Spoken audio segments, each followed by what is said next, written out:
Stranded on a deserted island, a man battles nature, loneliness, and time for 4 years, with only a volleyball as his companion. But when he finally escapes, a heartbreaking twist awaits him. Stay tuned for the full story of survival and loss. The story begins with a FedEx package being delivered to a man. The package features an angel wing sticker, and the receiver mentions it's from his wife, though he's already with another woman. Meanwhile, the focus shifts to Chuck Nolan, a system analyst executive at FedEx who takes his job very seriously. Chuck is currently in Russia, working to improve the productivity of the local FedEx hub. To test efficiency, he sends a package from Memphis, USA, to Nikola, Russia, addressed to a random house. A boy from the house delivers the package to Chuck at the hub, who opens it to reveal a clock. The clock started at 0, and by the time it arrived, it read 87 hours, 22 minutes, and 17 seconds, a timeline Chuck finds unacceptable. This highlights Chuck's obsession with punctuality and deadlines. Despite his demanding job, Chuck maintains a relationship with his longtime girlfriend, Kelly. From Russia, he calls her, promising to return to Memphis in 18 hours. Back in the US, Chuck reunites with Kelly, and the two attend a family Christmas dinner.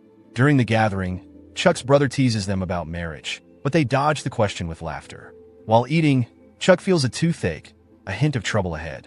Chuck's pager buzzes, signaling another work emergency. Kelly, understanding his dedication, asks him to be back by New Year's Eve. At the airport, Kelly gives Chuck a family heirloom watch for Christmas.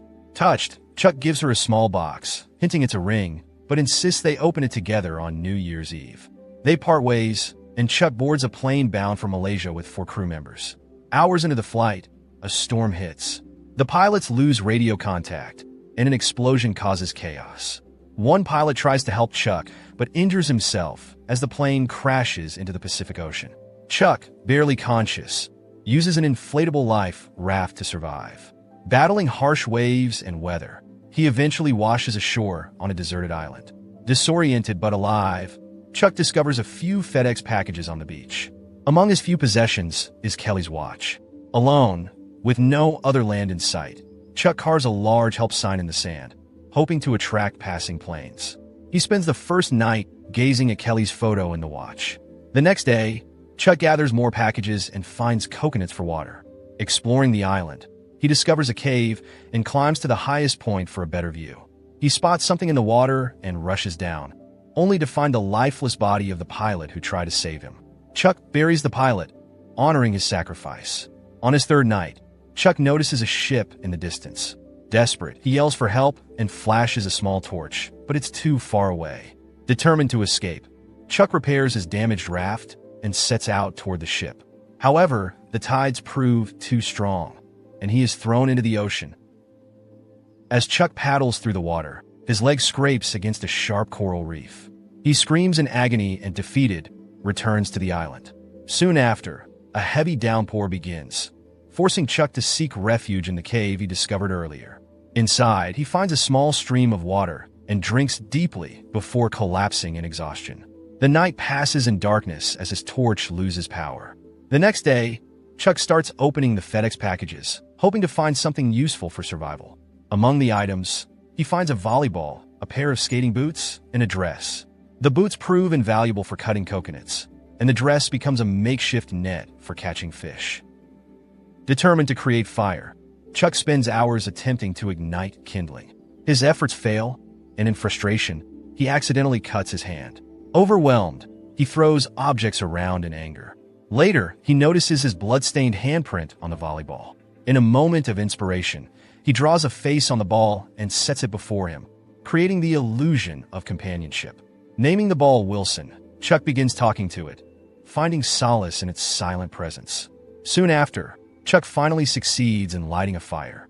Ecstatic, he dances around the flames, savoring a rare moment of triumph. That night, he cooks a crab and eats it while conversing with Wilson. Over time, the ball becomes his confidant, helping him stave off the crushing loneliness. The following day, Chuck experiences unbearable tooth pain. Using the skating boot as a tool, he smashes the tooth out with a rock, but passes out from the ordeal. Time skips forward. 4 long years have passed since Chuck arrived on the island. His hair and beard are overgrown, and he is visibly weathered by the harsh environment. One night, Chuck hears a strange noise outside the cave. Investigating, he finds a broken piece of a plastic door washed ashore. He takes it back to the cave and realizes it could be used as a sail for a raft. With renewed determination, Chuck charts his escape. He marks February on his handmade calendar and tells Wilson they will leave in April when the tides are favorable. Chuck begins constructing a wooden raft, tying the logs together with ropes made from tree bark and cassette tape reels. When he runs out of materials, he ventures to the top of the island for more. Here, we learn that during his early days on the island, Chuck had nearly succumbed to despair and contemplated suicide. Now, with a clear goal, he repurposes the rope into something life-saving. He attaches the plastic sheet to the raft as a sail, completing his escape vessel. The day of departure arrives. Chuck carves a farewell message into a rock before setting sail with Wilson. Battling strong waves, he manages to keep the raft afloat, feeling optimistic as he drifts further from the island. Days pass, and Chuck survives by collecting rainwater and catching fish. He believes he has overcome his greatest challenges, but new troubles arise. One stormy night, heavy rain and fierce waves batter the raft. When the storm clears, Chuck awakens to find his raft severely damaged and Wilson gone. Chuck begins to panic as he sees Wilson floating further from the raft. Desperate, he jumps into the water to save his only companion. With one hand, he reaches out for Wilson, while the other clutches the rope tied to the raft. However, the strong current causes the rope to slip from his grasp.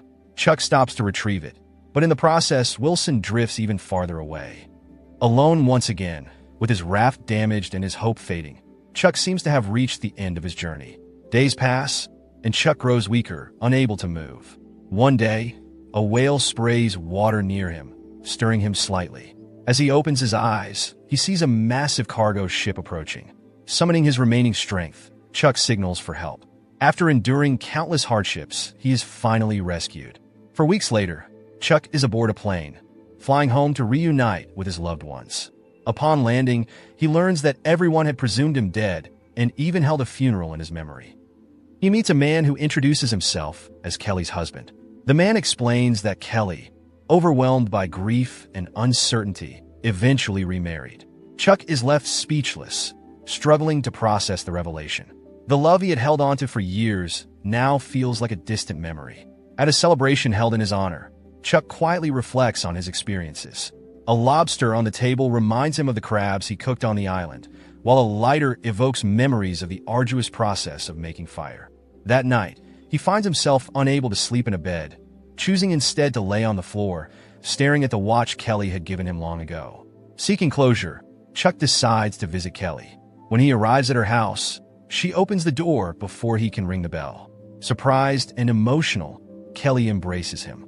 Chuck returns the watch, explaining that it's a family heirloom and belongs with her. Kelly, in turn, shows him the car she had kept for him all these years and hands him the keys. As Chuck prepares to leave, the two share a bittersweet kiss. Kelly steps back, conflicted, and Chuck drives away. However, Kelly chases after him, calling out his name. Chuck gets out of the car, and they embrace again. Kelly admits that she never stopped loving him, even after all these years. Chuck confesses his love as well, but acknowledges that it's too late for them to be together. Kelly cannot abandon her family, and they both agree to part ways, cherishing the love they will always hold for one another. In the final moments of the film, Chuck delivers the unopened package with angel wings to its rightful owner. He leaves a note that reads, "Asterisk, this package saved my life. Thank you, Chuck Noland asterisk." As Chuck drives away, he stops at a crossroads to check his map, contemplating his next destination. A woman pulls up beside him and offers assistance. When Chuck asks where the road leads, she gives him directions and drives off. As her truck pulls away, Chuck notices the same Angel Wings logo from the package. The package that gave him hope all these years belonged to her. Thank you for watching. If you enjoyed this recap, don't forget to like the video and subscribe to the channel for more stories like this.